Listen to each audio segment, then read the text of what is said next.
Aujourd'hui, nous sommes en train de fêter. Mais notre fête, c'est parce que nous avons la parole et son explication.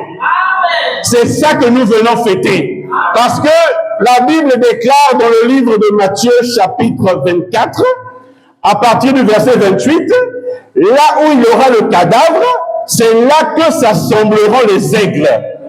Les aigles ne s'assemblent que là où il y a le cadavre. Est-ce que quelqu'un comprend ce que je dis? Voilà pourquoi aujourd'hui nous sommes en train de fêter. Nous fêtons, bien aimé, la parole et son explication. Est-ce que quelqu'un comprend ce que je dis? Parce que si vous allez voir qu'aujourd'hui, dans certains lieux de culte, on est en train de soi-disant fêter la Pâque. Mais j'aimerais dire à quelqu'un que lorsque tu lis dans Exode chapitre 12, le Seigneur là-bas, il a déterminé comment la Pâque devait être célébrée. Et lorsque nous lisons, vous verrez que le Seigneur a dit qu'il fallait d'abord saisir un agneau mâle âgé d'un an. Il fallait le saisir le 10e jour. Est-ce que quelqu'un comprend ce que je dis? Lorsque l'agneau sera saisi le 10e jour, il faut attendre le 14e jour entre les deux soirs afin de manger l'agneau mais rôti. Il faut le manger à la hâte. Il faut le manger avec la ceinture saint au rein, le bâton à la main, les souliers aux pieds. Il faut le manger à la hâte. Ça, c'est la Pâque de l'Éternel. Est-ce que quelqu'un comprend ce que je dis? Mais bien aimé, ça là, ce n'est que la loi. Ce n'est que l'ombre des choses. Aujourd'hui, l'apôtre Paul a dit, Christ, notre Pâque, a été immolé. Voilà pourquoi, bien aimé, nous, notre Pâque à nous, c'est Christ immolé. Est-ce que quelqu'un comprend ce que je dis? Lorsque nous nous retrouvons autour de la parole de Dieu, lorsque nous avons la parole et son explication, nous sommes en train de célébrer, frère. Nous sommes en train de fêter. Donc ici, bien aimé, j'aimerais te dire que tu as été invité dans un lieu de fête. Ou est-ce que quelqu'un comprend ce que je dis? Parce que nous devons manger et boire. Mais manger quoi? Manger la chair de notre Seigneur. C'est-à-dire, il faut briser l'écriture pour que nous puissions avoir accès à la révélation. Parce que la révélation, c'est ça aussi la boisson, frère. La révélation, c'est le sang. Voilà pourquoi ce jour-là, il a pris son propre corps. C'est-à-dire, il a pris le pain, il a brisé le pain, il a dit, voici mon corps, mangez. Et ensuite, il a présenté le sang. Nous croyons que pour que le sang puisse apparaître, il faut d'abord que le corps soit brisé. Ou est-ce que quelqu'un comprend ce que je dis? Voilà pourquoi ce jour-là, lorsque Samson est en train d'aller à Timna pour aller rencontrer une femme, la Bible déclare que Samson va rencontrer un jeune lion. Moi, je crois que lorsqu'il rencontre le jeune lion, il est écrit qu'il va être saisi par l'Esprit de Dieu et il va déchirer le lion avec les deux mains. Ou est-ce que quelqu'un comprend ce que je dis? Parce que lorsqu'il déchire le lion, il va passer et il doit revenir. C'est important. Parce que Samson doit passer 2 fois. Lorsqu'il revient sur ce chemin-là, il va se rendre compte que là où il y avait le cadavre, il y a maintenant un essaim de miel. J'aimerais dire à quelqu'un que le miel, c'est la nourriture du prophète. Parce que le Seigneur a dit ce jour-là que Jean-Baptiste, lorsqu'il est dans le désert, il ne mange que les sauterelles et le miel sauvage. Voilà pourquoi le miel, frère, c'est la nourriture du peuple. Et lorsque nous sommes réunis autour de la fête, nous croyons que le miel, c'est aussi la révélation de la parole de Dieu. Ou est-ce que quelqu'un comprend ce que je dis? Le miel, c'est la révélation, frère. Voilà pourquoi lorsque nous sommes réunis, nous avons la parole et son explication. Nous sommes heureux parce que nous mangeons et nous buvons. Est-ce que quelqu'un comprend ce que je dis? C'est ça la fête. Voilà pourquoi, bien aimé, nous croyons que Christ, notre Pâque, a déjà été immolé. Or, ces choses ne sont que l'ombre. Le Seigneur l'a déjà accompli sur la croix. Est-ce que quelqu'un comprend ce que je dis? Voilà pourquoi nous ne pouvons plus aller fêter, soi-disant, une certaine Pâque qui a été arrêtée à une certaine date. Or, lorsque nous lisons l'Écriture, nous allons remarquer que l'Éternel a dit que la Pâque devait être le premier mois de l'année. Mais est-ce qu'aujourd'hui, nous sommes au premier mois de l'année? Non. Donc, ça veut dire qu'il y a déjà un problème. Est-ce que quelqu'un comprend ce que je dis? Voilà pourquoi nous, bien-aimés, nous croyons que la véritable fête, c'est là où nous avons la parole. Lorsque nous nous réunissons autour de la parole de Dieu, et que nous avons l'explication de ces choses, c'est là où nous sommes en train de célébrer. Voilà pourquoi j'aimerais dire à quelqu'un, sois heureux. Est-ce que tu es heureux cet après-midi? Est-ce que tu es heureux cet après-midi? Parce que nous devons être heureux. L'Écriture dit que celui qui a le Christ a la vie. Si tu as le Fils, c'est que tu as la vie. Est-ce que quelqu'un comprend ce que je dis? Oh, que le Seigneur soit béni, bien-aimé. Commence à acclamer le Seigneur cet après-midi. Commence à acclamer Jésus cet après-midi.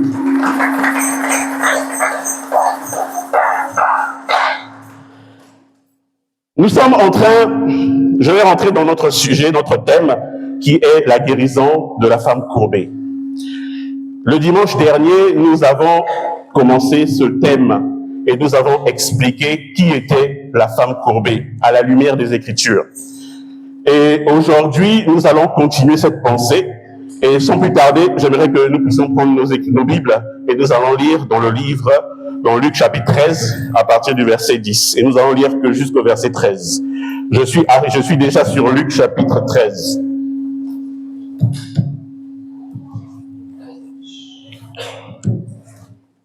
Je suis déjà dans Luc chapitre 13. À partir du verset 10, il est écrit: Jésus enseignait dans une des synagogues le jour du sabbat. Et voici, il y avait là une femme possédée d'un esprit qui la rendait infirme depuis 18 ans. Elle était courbée et ne pouvait pas du tout se redresser. Au verset 12, il est écrit: lorsqu'il la vit, Jésus lui adressa la parole et lui dit: Femme, tu es délivrée de ton infirmité. Au verset 13, il est écrit: et il lui imposa les mains. À l'instant, elle se redressa et glorifia Dieu. Que le Seigneur bénisse sa parole. Bien-aimés, la dernière fois, nous avons lu ce texte et nous sommes tout de suite allés consulter l'apôtre Paul dans Romains chapitre 11. Faute de temps, nous allons essayer d'avancer. Dans Romains chapitre 11, à partir du verset 10, vous allez vous rendre compte que l'apôtre Paul est en train de parler du peuple d'Israël. Et il est en train de dire que le peuple d'Israël, ils ont reçu les yeux, mais pour ne pas voir. Ils ont reçu des oreilles, mais pour ne pas entendre. Voilà pourquoi, bien aimés, nous avons compris par là. Et un peu plus loin, au verset 11, il dira que leur intelligence a été courbée. Donc, nous comprenons par là que la femme qui a été courbée dans Luc 13, c'est l'image de Israël aujourd'hui, qui n'a pas eu la sagesse et l'intelligence de comprendre ces choses. Pourquoi? Parce qu'ils ont été incrédules et rebelles. Ou est-ce que quelqu'un comprend ce que je dis? À cause de leur incrédulité, le Seigneur a courbé leur intelligence. Voilà pourquoi l'Écriture dit: il est venu chez les siens. Or, les siens, c'est Israël, mais les siens ne l'ont point reçu. À tous ceux qui l'ont reçu, elle qui est la parole, a donné le pouvoir de devenir enfant de Dieu. Est-ce que quelqu'un comprend ce que je dis? À cause de la chute d'Israël, les étrangers ont eu accès au salut. J'aimerais dire à quelqu'un que ces étrangers-là, c'est toi et moi. Nous n'avions pas été sélectionnés. Nous n'avions même pas été planifiés. Mais par la grâce de Dieu, par la bonté du Seigneur, il a localisé un peuple étranger, un peuple qui était loin, un peuple que nous appelons dans les Écritures les nations. Et il nous a appelés afin de participer au salut d'Israël. Ce n'est que la grâce du Seigneur. Est-ce que quelqu'un comprend ce que je dis?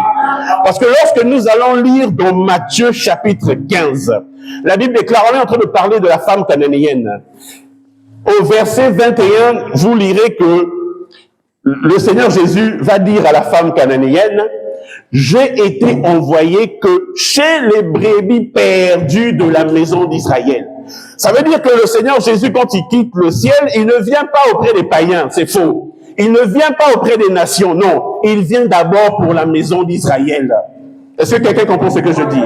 Voilà pourquoi nous avons vu Joseph, qui est aussi l'image de notre Seigneur Jésus-Christ, parce que le véritable Joseph, c'est Jésus, qui est auprès de son père à Cana.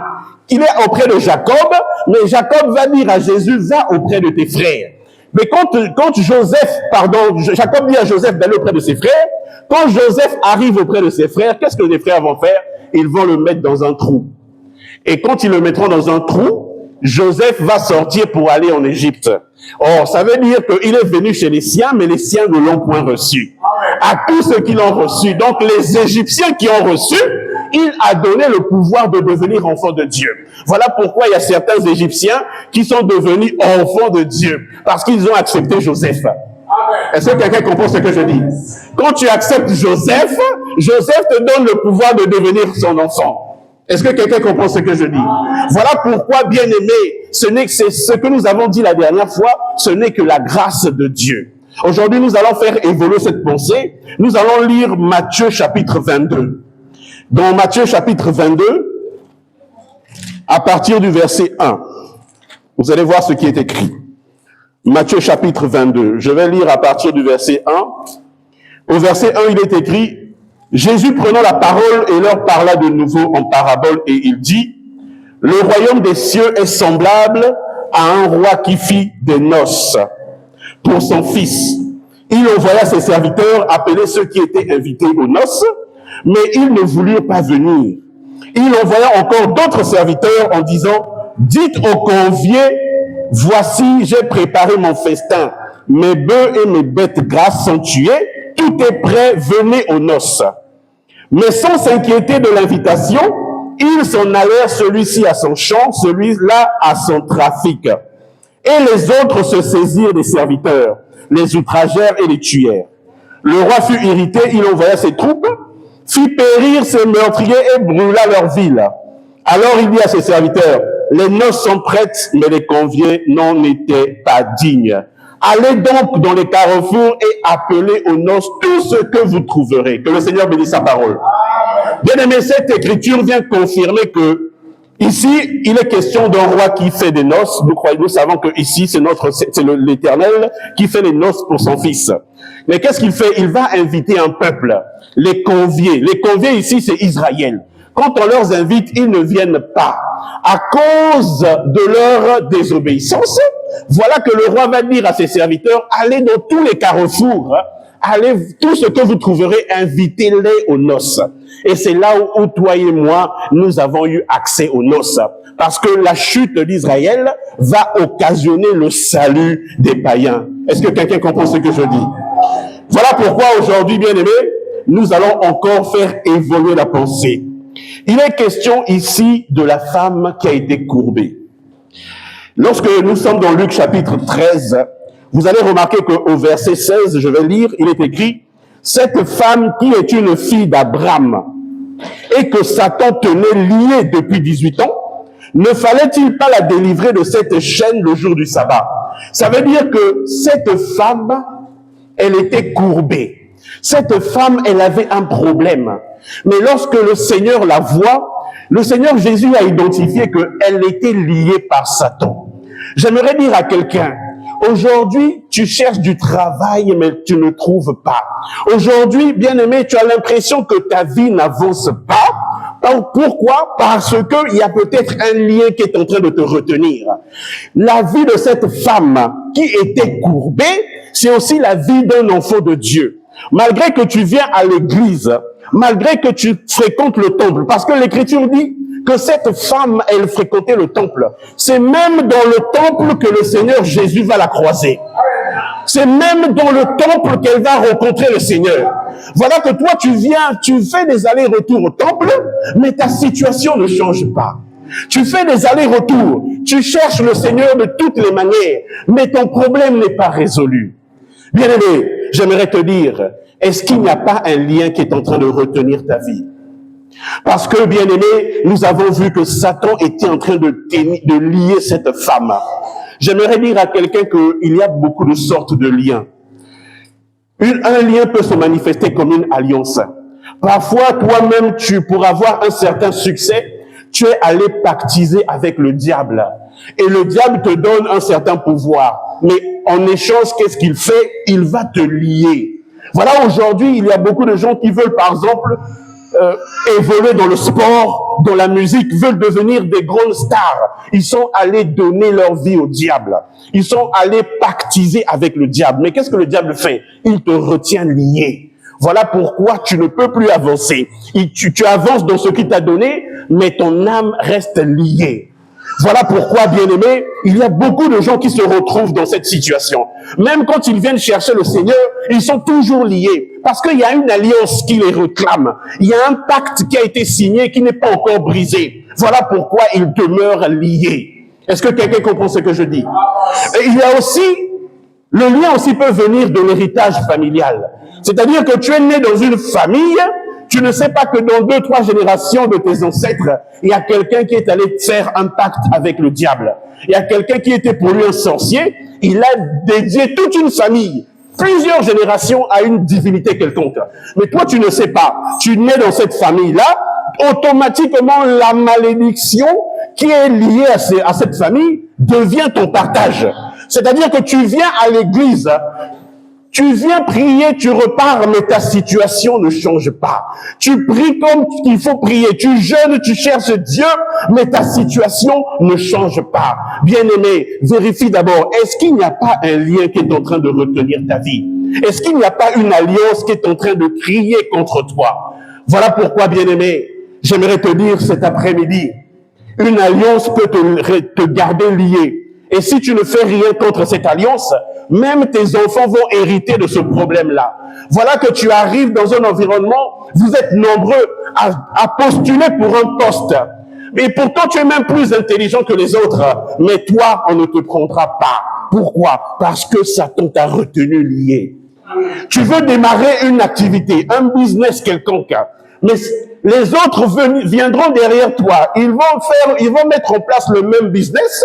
Ce business va marcher, mais toi, quand tu fais, ça ne marche jamais. Pourquoi? Pourquoi? Alors que tu cherches le Seigneur tous les jours, alors que tu pries le Seigneur, alors que tu viens dans la présence de Dieu, tu viens adorer le Seigneur, tu viens intercéder pour ta vie, mais rien ne change. Est-ce qu'il n'y a pas un lien qui est en train de retenir ta vie? Le Seigneur est en train de te parler cet après-midi. Voilà pourquoi ce jour-là, lorsque Lazare est sorti du tombeau, la Bible déclare que le Seigneur a vu Lazare, il avait les mains et les pieds liés. Aussi longtemps que Lazare demeure lié, les mains et les pieds, il ne peut pas avancer. Tout ce qu'il va faire avec les mains, ça ne va jamais marcher. Voilà pourquoi lorsque vous voyez certaines personnes, tu le vois, pour lui, il est bien là, mais spirituellement, il est encore lié quelque part. Aussi longtemps que ces liens-là ne sont pas brisés, cette personne-là ne peut pas voir la gloire du Seigneur. Tout ce qu'elle fera va finir par échouer parce que Satan est en train de réclamer sa vie. Est-ce que quelqu'un comprend ce que je dis? Mais gloire soit rendue au Seigneur. Parce que même quand Lazare sort du sépulcre, la Bible déclare que le Seigneur va envoyer ses serviteurs, va dire, allez, déliez-le. Voilà pourquoi j'aimerais dire à quelqu'un, toi qui te retrouves en ce lieu, ou toi qui écoutes cette parole depuis de loin, j'aimerais te dire que le Seigneur a déjà posé son regard sur toi. Le Seigneur t'a déjà vu dans ta condition. Lorsqu'il est rentré dans le temple, il a vu cette femme, elle était liée. Bien-aimé, les gens pouvaient voir cette femme courbée, mais le Seigneur a vu que derrière cette courbure, il y avait un esprit qui se cachait. Derrière cette courbure, il y avait le Satan qui était en train de lier sa vie. Alléluia. Mais il a dit ce jour-là, je vous ai donné le pouvoir. Tout ce que vous lierez sur la terre sera également lié dans les cieux. Et tout ce que vous délierez sur la terre sera aussi délié dans les cieux. Est-ce que quelqu'un comprend ce que je dis?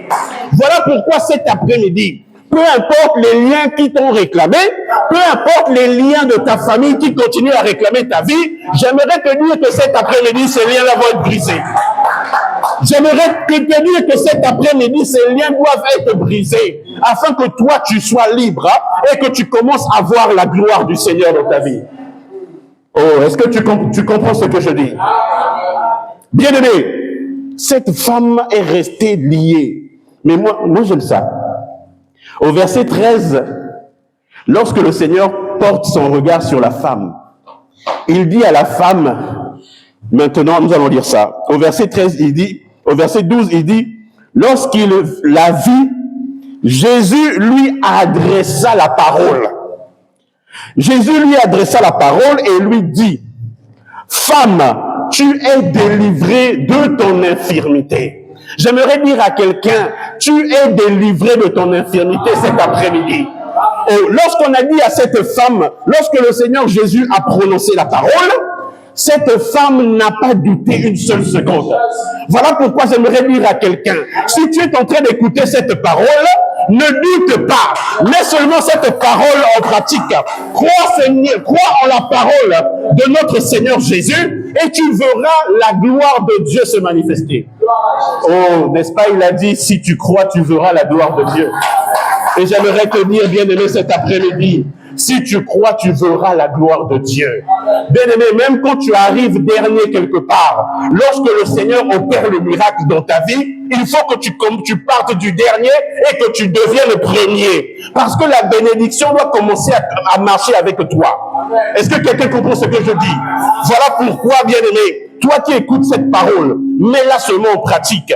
Je ne connais pas ton problème. Je ne connais pas ta situation. Peut-être que ce sont tes enfants. Peut-être que c'est ta propre vie. Peut-être que c'est la vie de ta femme. Peut-être qu'il y a plein de peut-être que. Je ne connais pas ta vie. Mais moi, j'aimerais seulement te dire, si tu crois au Seigneur Jésus-Christ, si tu crois en sa parole, il est capable d'agir cet après-midi. Il est écrit, il envoya sa parole.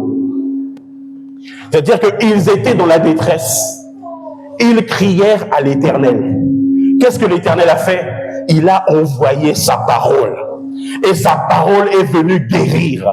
Voilà pourquoi, bien-aimé, si tu crois en la parole du Seigneur Jésus-Christ, il est capable d'apporter la guérison cet après-midi.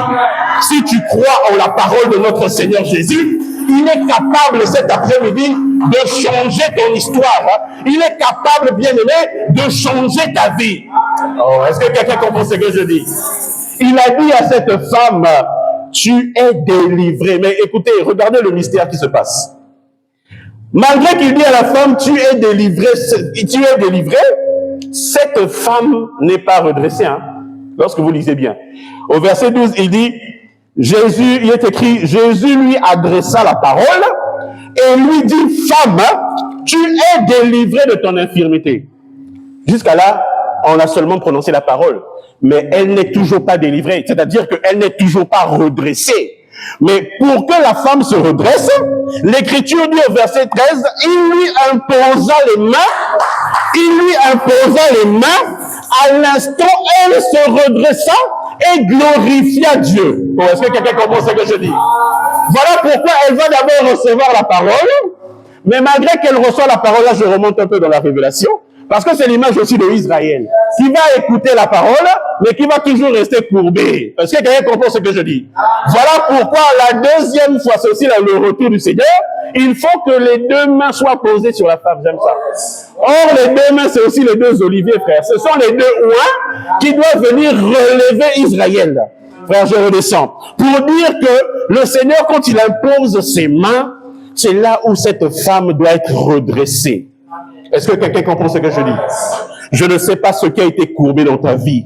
Toi-même, tu sais. Mais j'aimerais te dire que cet après-midi, si tu mets en pratique cette parole, si tu crois au Seigneur Jésus-Christ, cette chose qui a été courbée va être redressée cet après-midi. Est-ce que tu crois comme moi?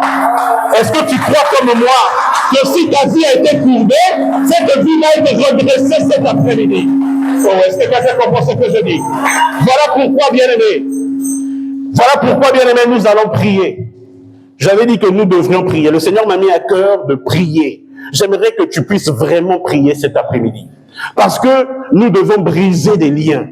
Nous devons briser des liens par la prière et nous devons proclamer la grâce de Dieu dans nos vies.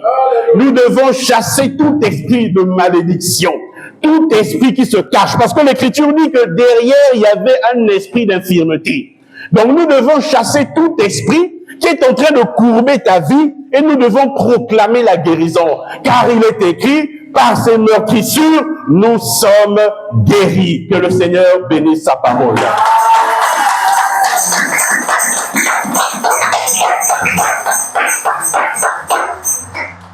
Bien-aimé, tu as écouté la parole du Seigneur, nous allons prier.